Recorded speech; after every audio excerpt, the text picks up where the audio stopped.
Hello fellow gardeners, welcome back to my channel. My name is Alice and I'm the Red Soil Gardener.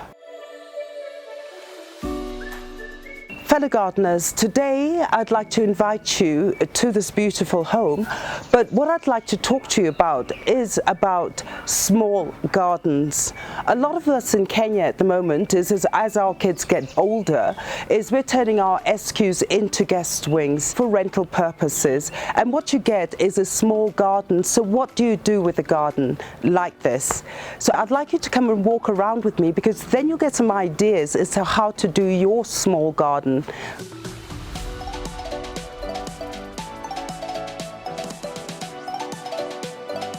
Here I am walking through the small space garden and I come across a Bougainvillea. Now the reason why they have put a Bougainvillea here is the bedroom is here. So in the morning when you open up your curtain, what do you see? All these beautiful Bougainvilleas hanging. Now the thing about Bougainvillea is we use it a lot for your hedges, and the beauty about it is that you have so many different colors. You have a white Bougainvillea, peach Bougainvillea, you get two shaded Bougainvilleas. They're very, very sturdy and they're really good for security because they do have thorns. So a lot of people do use them as hedge covers.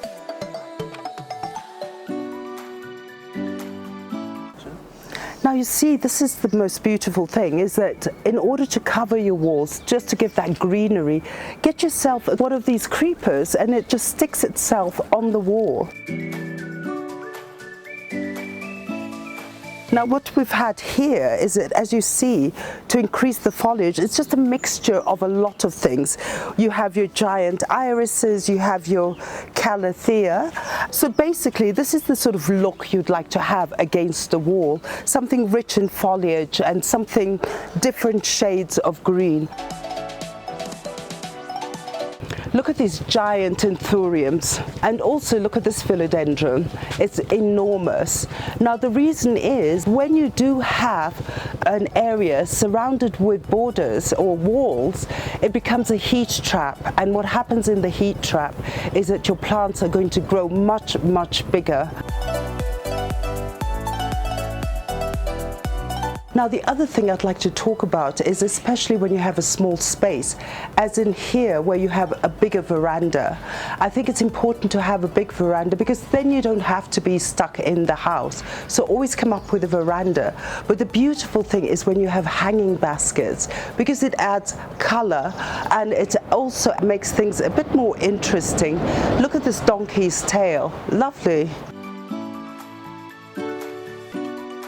This one is known as a calathea. It is a very durable plant. I mean, in terms of watering, in terms of your lifestyle, if you travel a lot, it will always survive. It also has these beautiful flowers, and they're tiny little white flowers, as you can see here. So it does add a bit of beauty from the flowers. Here we have the air plants. Now these are air plants, so you don't require to water them at all. All you'll need to do is once in a while spray them. Now when they do flower, this one has a fuchsia and a bluish purple, and look at them. And this is actually an old trunk that had been eaten up by termites. But what a dramatic piece, huh?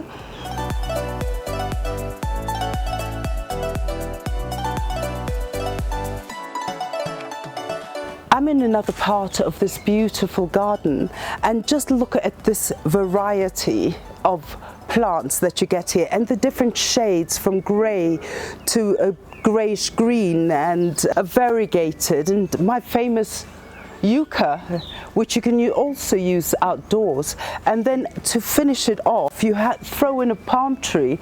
That gives a really tropical look. I love it.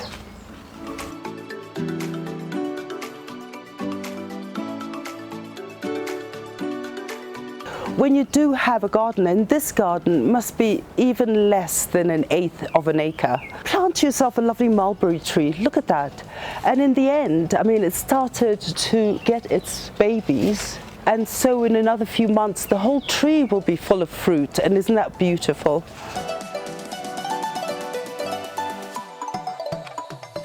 So fellow gardeners, thank you so much for joining me on this episode. I hope you've learned a lot and also got good ideas. So don't forget to like, to share, and also subscribe to my channel. And don't forget to press that notification button so that all our channels, anytime we upload, you'll be notified. And do follow us on Instagram, and also put your comments. We've received comments and I'm so excited to answer. Thank you and have a lovely day.